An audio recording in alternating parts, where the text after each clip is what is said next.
I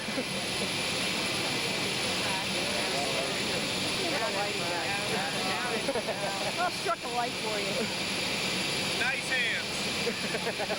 Did you tell them what I did? They figured it out.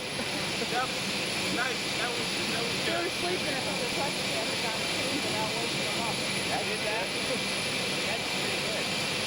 I didn't believe it. I didn't believe it.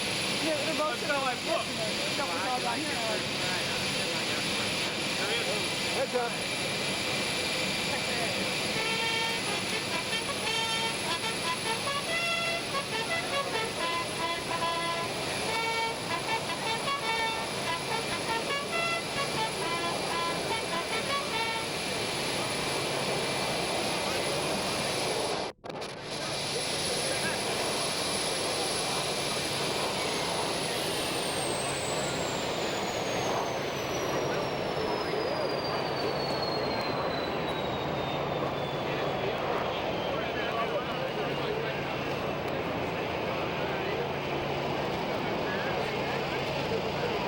Present tomorrow at the NATO headquarters. This is a cold evening, Mr. President, but there is a glow of anticipation alive in all of us who have been witnessing the events of recent months. Now that Christmas tide is near, we are looking for good tidings, and I believe that with constancy and determination we may proceed in that direction and not be led astray. Welcome to Belgium. Thank you, sir. Well, thank you very much, Prime Minister Martins, for that welcome, and you have this wonderful way of making people feel genuinely welcome. Today we met in Malta, Winston Churchill's tiny rock of history and romance, ancient stepping stone to Europe, today crossroads of East and West. And tonight we meet in Brussels, and tonight we stand at the crossroads of history on our way to a Europe made whole and free. At the outset of these remarks, may I, sir, express the condolences from the American people for the sad accident that happened right here today, and express my condolences to the families, if you will, of those whose lives were taken. It's always a pleasure to come back here to Brussels. This city represents the finest that Europe has to offer in friendship and hospitality. And it also represents the strength and the vitality of European institutions, nourished and protected for more than 40 years by the security shield of NATO. One of the great success stories of our century, and now increasingly invigorated through the European community. Brussels itself symbolizes a vibrant and growing transatlantic partnership, one that has helped foster the astounding changes that we're seeing today. The modern Atlantic Alliance was born at sea. It was on a battleship off the coast of Canada that Franklin D. Roosevelt and Winston Churchill met during Europe's darkest hours. Great leaders, a rendezvous at sea, rendezvous with destiny. The legacy of that meeting became known as the Atlantic Charter, significant not for its details, but for its vision. And it spoke of a day when all peoples in all nations would enjoy freely to choose their form of government and live lives rich with opportunity and hope. It spoke of a day when nations would resolve their differences at the negotiating table, not on the field of battle. And tonight I've come to Brussels to share with our friends and our allies the results of that vision, results born of strength and solidarity, continuity and commitment. It seems like the world is changing overnight, but the yearning for freedom lives within all of us and always has. And that simple truth is manifested in the thunderous events that are taking place just a few hundred kilometers to the east. And that simpler truth brought Mikhail Gorbachev and me together in a windswept harbor off Malta. The seas were as turbulent as our times, but it was not an ill wind carrying us on our mission. No, it was the winds of change, strong and constant, profound. And today, as the sun broke through the clouds there at Malta, we could see both a new world taking shape, a new world of freedom. Much was accomplished to accelerate and improve East-West relations, and I made clear to Chairman Gorbachev that the United States supports fully his policy of perestroika, and I outlined steps we are prepared to take to demonstrate that support.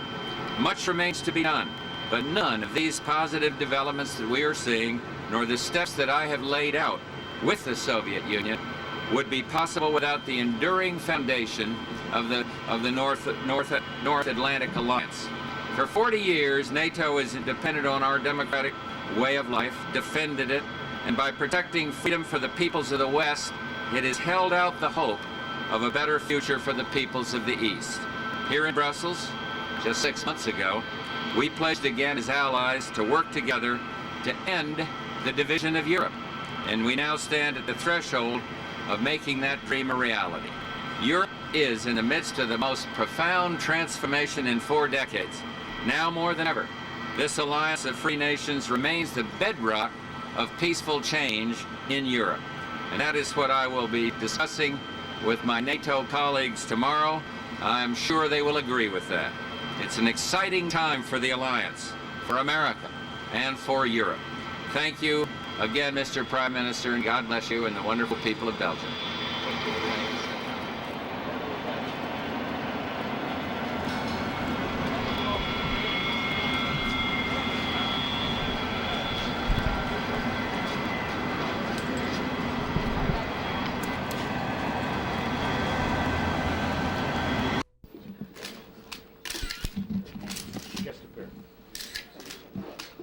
Mr. President, could you talk to each other for a minute?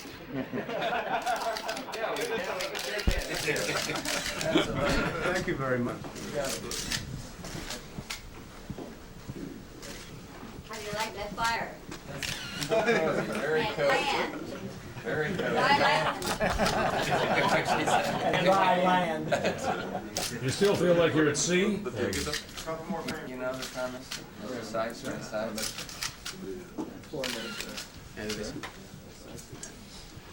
Okay, lights please. Thank To you. your left. Second single.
Mr. President, are you concerned about stability of East Germany now that the government has resigned? This is a photo opportunity. I've just completed an exhausting press.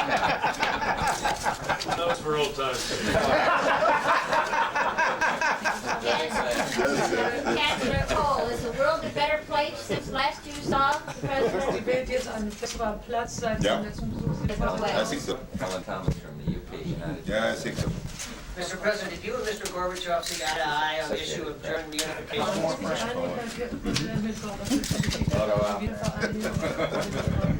This isn't the Oval Office. Yeah, but it's a photo op anyway.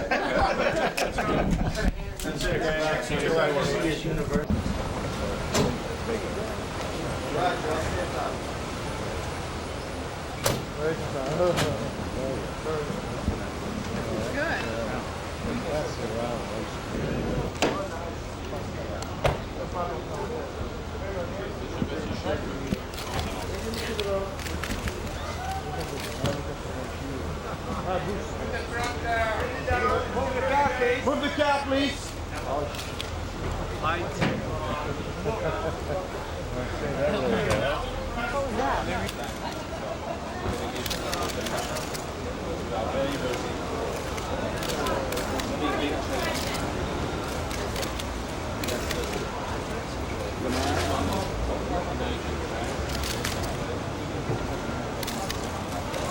Thank you all. Morning.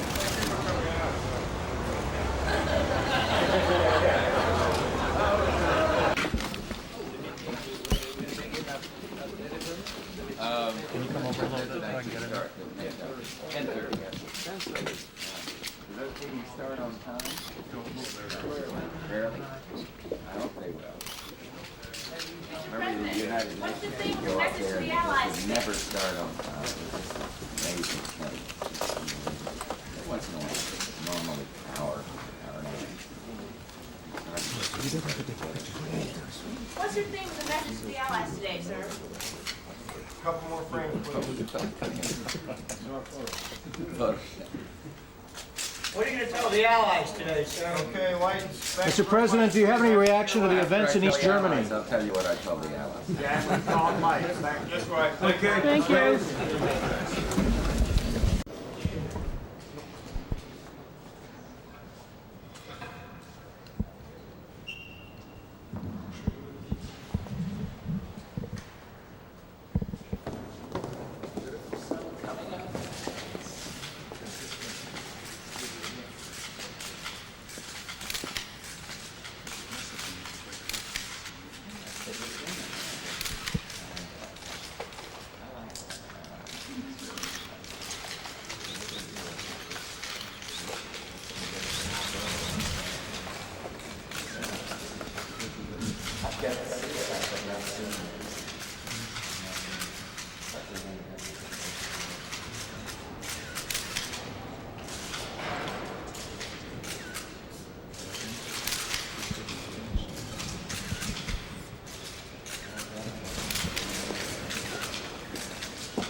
President, any reaction to the events in East Germany?